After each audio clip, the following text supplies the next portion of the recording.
We're selling your condo, announced. Our business failed. Sign here. I smiled and produced my deed. $3.2 million irrevocable trust 2018. The real estate attorney cleared his throat. That's protected. They have no authority. Mom's face went white. The next morning the calls started. But let me back up. Because the story of how my parents tried to sell property they didn't own starts years before that Sunday brunch meeting. It starts with a pattern I'd watched my entire life. I'm Maya Chin, 34, and I've been the family disappointment for as long as I can remember. My older brother Kevin graduated Yale Law. Partner at a major firm by 32. My younger sister Ashley married a surgeon and lives in a house that gets featured in home design magazines. Then there's me. The one who never quite figured it out. I went to state school. Studied finance, which my parents thought was pedestrian. I worked in corporate banking for 3 years, which they called middle management mediocrity. When I left to start my own financial consulting practice at 27, Dad actually laughed. Consulting, he said, making air quotes. That's what people call unemployment when they're too proud to admit they failed. My parents owned Chin and Associates, a marketing firm they'd built over 30 years. It was successful once. They loved reminding me of the glory days.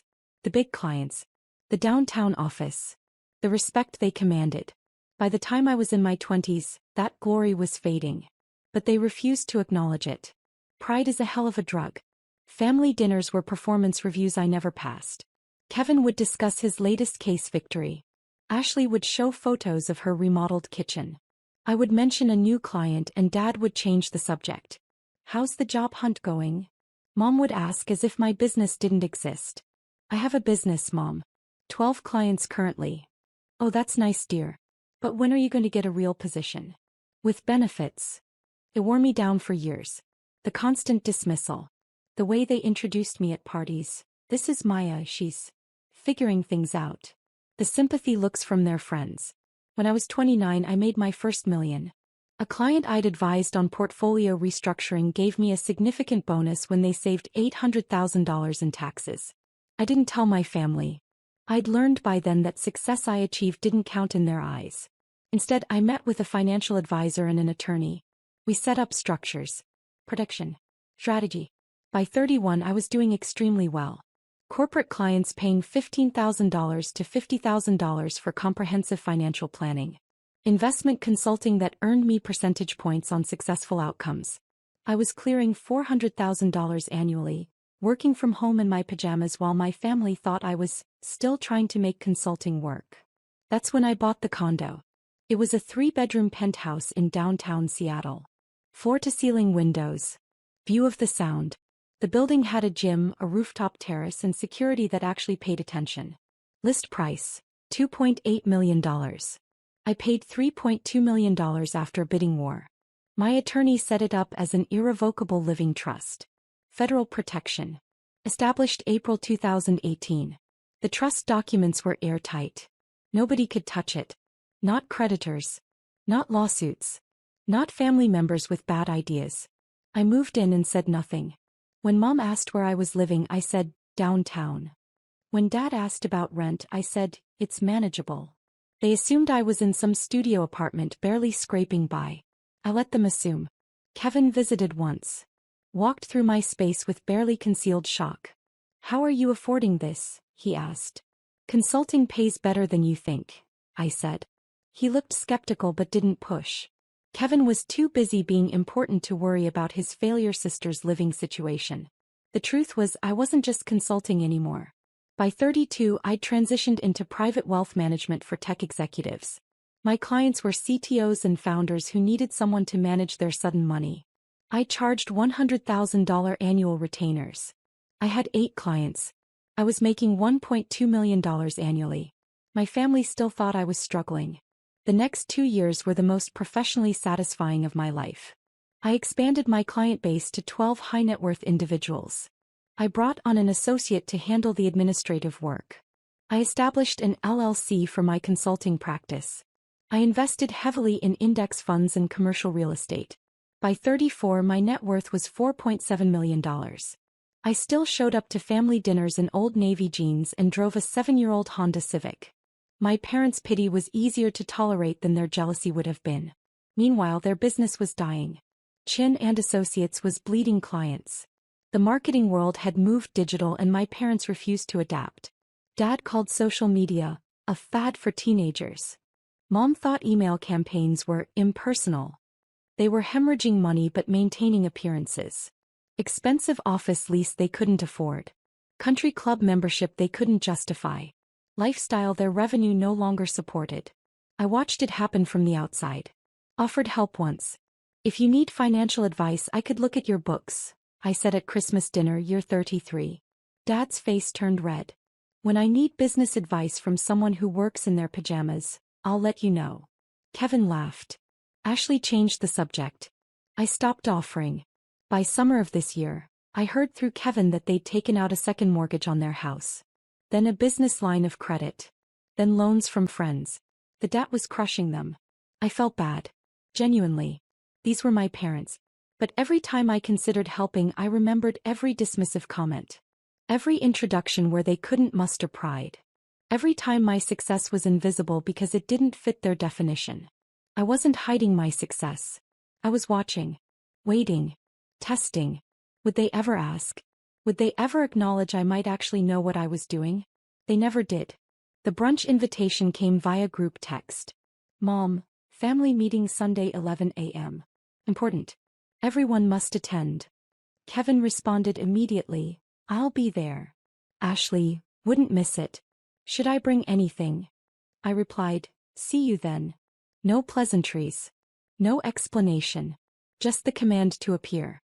I arrived at their house Sunday morning.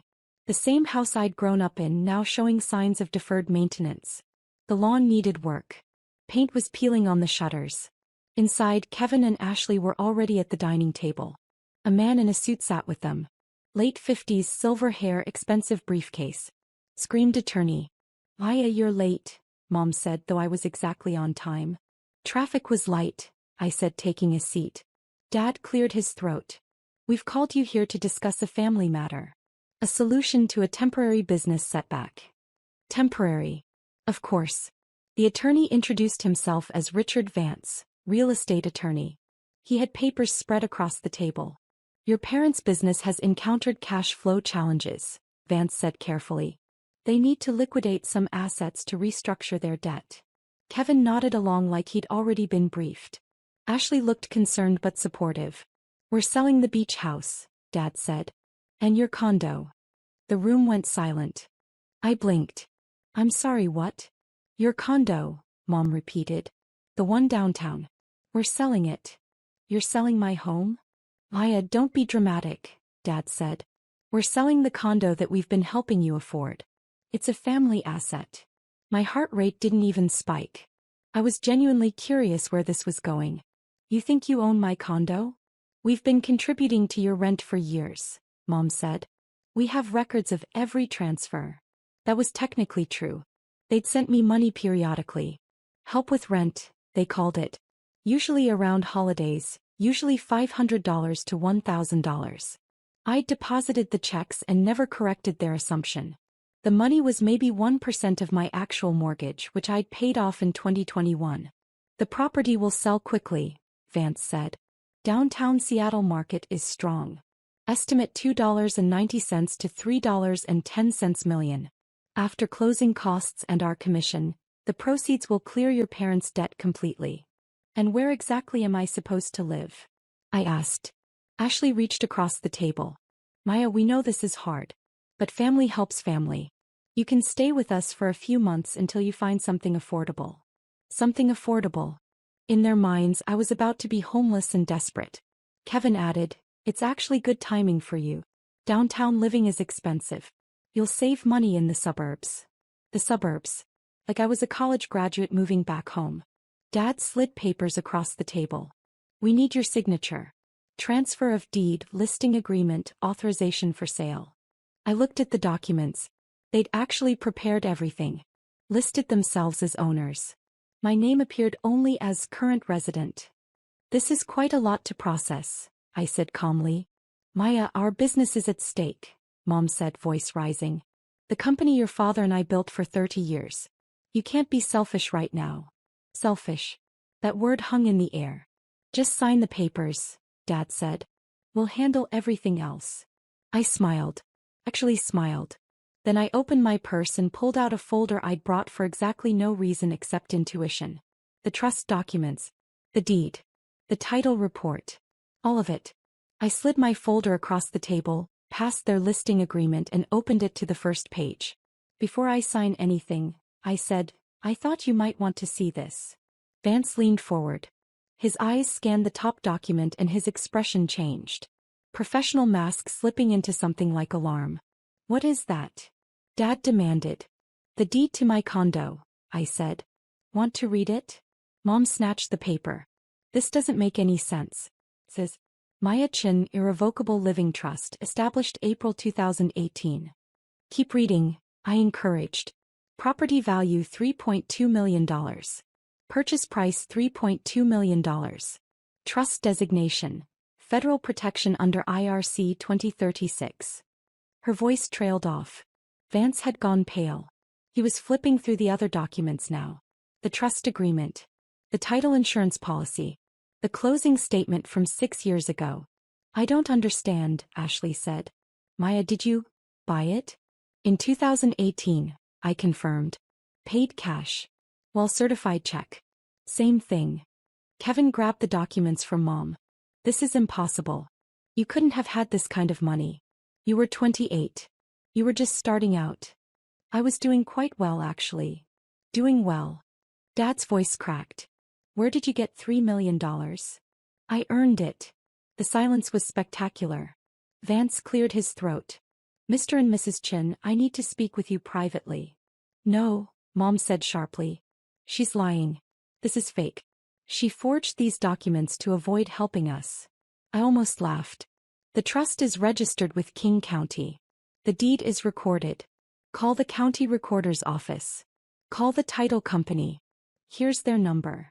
I slid my business card across the table. Not my consulting card.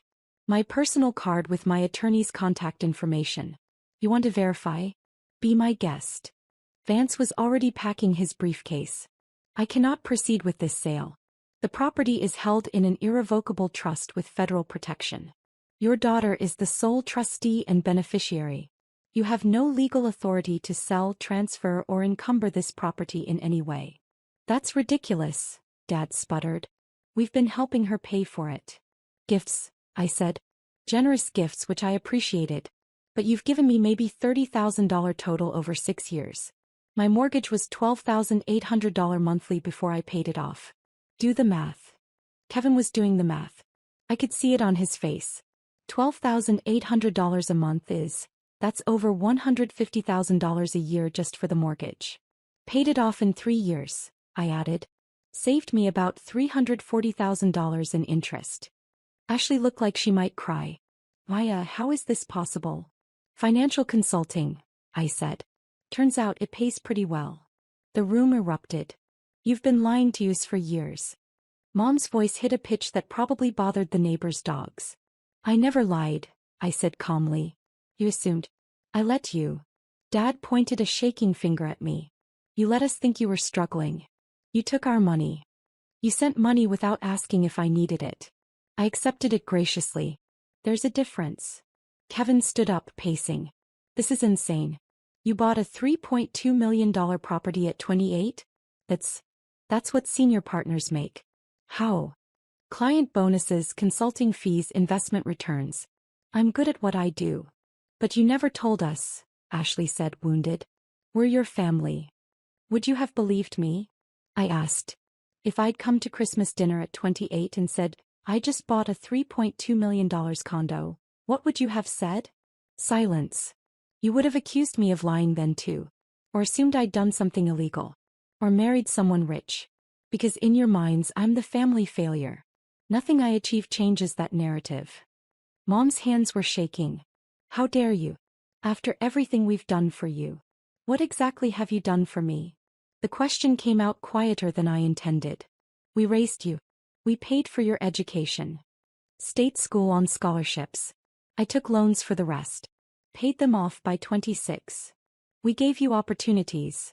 You gave Kevin and Ashley opportunities. You gave me disappointment every time I didn't meet your impossible standards. Dad slammed his hand on the table. This is about our business. We're losing everything. And you're sitting on millions while we drown. There was the real anger. Not that I'd hidden my success. That I had success while they were failing. You never asked for help, I said. Not once. I offered to look at your books 2 years ago. You laughed at me. Because you don't know anything about running a real business. I manage $47 million in client assets. I have 12 clients paying me $100,000 annually each. I clear $1.2 million a year working from my condo in my pajamas. I think I know a little about business. The number hit them like a physical blow. $1.2 million? Kevin's voice was barely a whisper. That's more than I make. It is, I confirmed. Ashley covered her mouth. Mom sat down heavily. Dad looked like he might have a stroke. Vance stood up. I'm leaving. Mrs. Chin, Mr. Chin, you need different counsel. I specialize in property sales, not family therapy. Wait, Mom called after him. There has to be something. She owes us. We're her parents. Vance turned back, professional to the end. She owes you nothing. The property is legally hers. Has been for 6 years. My advice. Hire a financial consultant to help restructure your business debt. Perhaps your daughter would be willing to help. He gave me a slight nod and left. The sound of the door closing was deafening. You could still help us, Mom said finally. You have the money. I could, I agreed. Then do it. We're your family. Let me ask you something, I said. If I help you now, will anything change? Will you stop introducing me as the daughter who's figuring things out? Will you acknowledge I'm successful? Will you respect what I do? Dad's jaw clenched. This isn't about respect. It's about family loyalty. Loyalty works both ways. I've spent 34 years trying to earn your respect. Your approval. Your basic acknowledgement that I might know what I'm doing. I never got it. Because you hid everything. Ashley protested. I tested you. For 6 years. Waiting to see if you'd ever ask me about my business instead of asking when I'd get a real job. Waiting to see if you'd notice I wasn't struggling. Waiting for basic curiosity about your daughter's life. Kevin sat back down. So this is revenge. We're losing everything and you're teaching us a lesson. This is boundaries, I corrected. I'm not responsible for your business failures. I'm not responsible for your debt. I'm not your retirement plan or your emergency fund. Mom started crying. Real tears. How can you be so cruel? Cruel was every dismissive comment. Every time you made me feel small. Every family dinner where my success was invisible. Every introduction where you couldn't find one positive thing to say about me. We were trying to motivate you. You were trying to feel superior, I said quietly. And now that you need something from me, suddenly I'm supposed to forget all of that? Dad's face was red. You're just like your grandmother. Calculating. Money obsessed. I'm financially responsible. There's a difference. You're letting your family fail. I'm letting you experience the consequences of your choices. Your refusal to adapt. Your pride. Your spending. None of that is my responsibility. Ashley tried again. Maya, please. Think about Mom and Dad losing the house. Losing the business. Can you really watch that happen? I took a breath. This was the moment. The choice point. I'm willing to help, I said. Relief flooded their faces. But not the way you want. The relief vanished. I'll hire a business consultant to assess whether Chin and Associates can be saved. If they recommend restructuring, I'll pay for that consultant's services. If they recommend bankruptcy, I'll help you through that process. I'll connect you with a financial advisor to create a realistic budget. I'll review any debt settlement offers. That's not help, Dad said bitterly. That's an audit. That's professional help. What you need. Not a blank check. We need money, Maya. Real help. Money won't fix a business model that doesn't work. It'll just delay the inevitable. Mom stood up abruptly. Get out. Excuse me. Get out of our house. If you won't help your family, you're not welcome here. Kevin and Ashley looked shocked but said nothing. I gathered my documents calmly. I'll send you the contact information for the business consultant. His name is Marcus Webb. He's excellent. He helped 3 companies restructure last year. All 3 are now profitable. We don't want your consultant. Dad yelled. Then you don't want help. You want rescue. Those aren't the same thing. I walked to the door. Turn back. When you're ready to have a real conversation about solutions instead of just demanding money, call me. Until then, I'll be in my $3.2 million condo that you don't own. I left. The call started at 6:47 a.m. the next morning. Mom, Paya, we need to talk. Call me immediately. Kevin, what you did yesterday was unbelievable. Call Mom. Ashley, please just help them. I know you're hurt, but they're desperate. I silenced my phone and went to work. By noon, I had 23 missed calls and 47 text messages. The messages got progressively more desperate. Mom, 8:15 a.m., the bank called. We need to make a payment by Wednesday. Kevin, 9:30 a.m., I talked to some colleagues. They said you're right about bankruptcy, but Mom won't hear it. Ashley, 10:45 a.m., Dad's blood pressure is through the roof. Please. Mom, 11:20 a.m., we can negotiate. You can set terms. Just please help us. I responded to one message. Kevin's.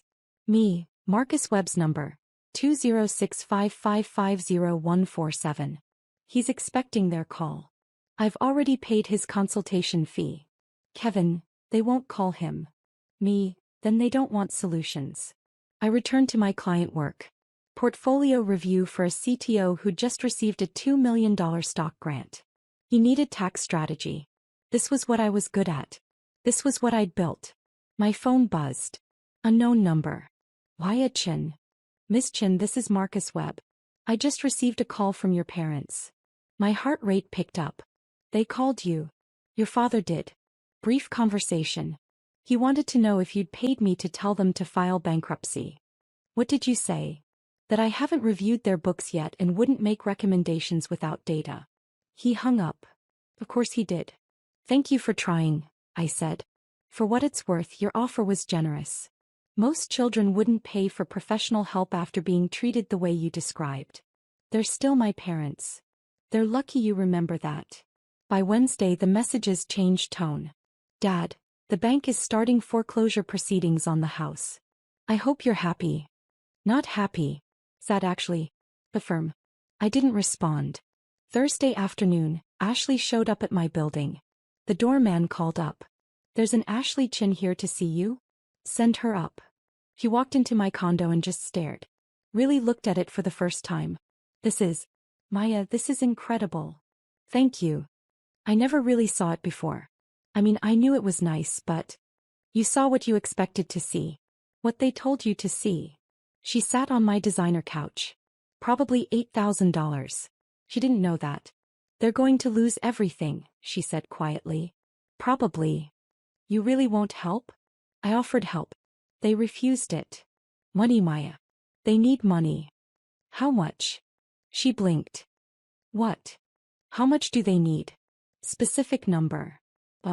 Dad said maybe $400,000 to clear the immediate debts and keep the business going another year.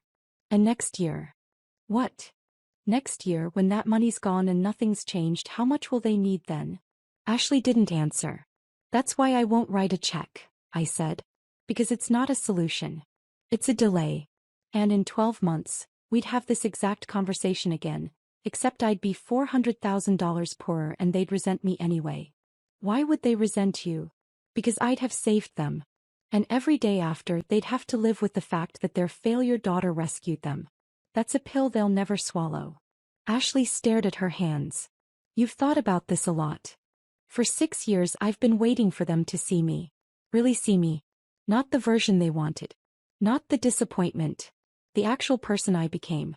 They never did. Maybe because you hid it. I didn't hide it. I stopped trying to prove it. There's a difference. She stood to leave. For what it's worth, I'm sorry. About how they treated you. How we all treated you. Thank you. But I still think you should help them. I know you do. After she left, I pulled up my financial planning software. Ran scenarios. If I gave them $400,000, my net worth would drop from $4.7 million to $4.3 million. Still comfortable. Still secure. But it wouldn't fix anything. I'd learned from my clients that throwing money at structural problems never works. They'd come to me with failing investments, over-leveraged positions, businesses bleeding cash. The ones who survived weren't the ones who got rescued.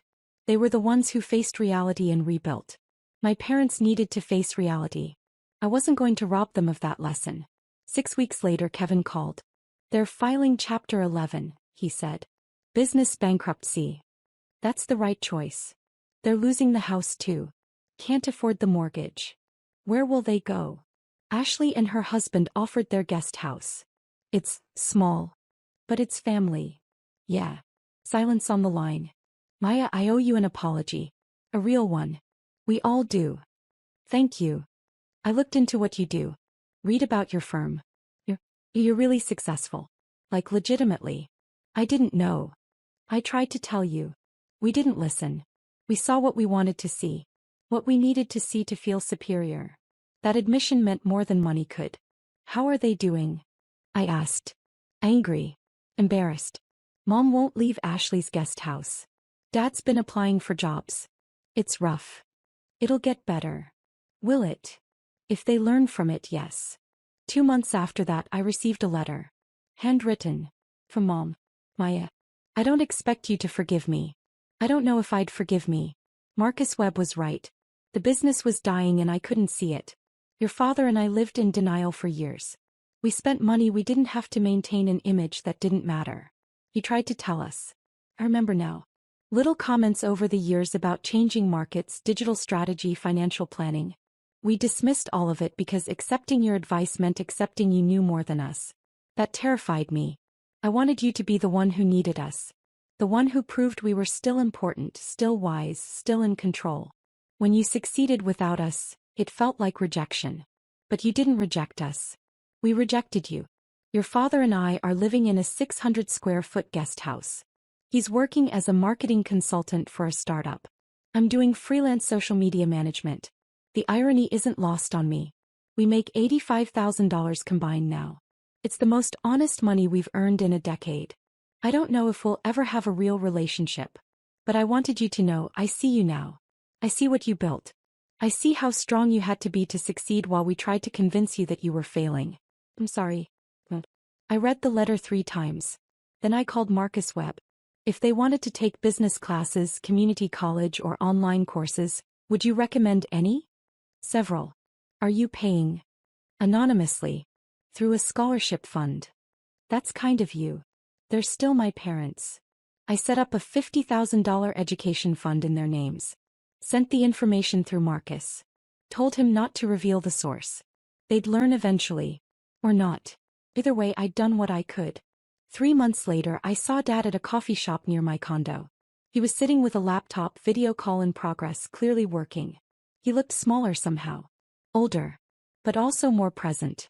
Our eyes met across the cafe. He closed his laptop. Walked over.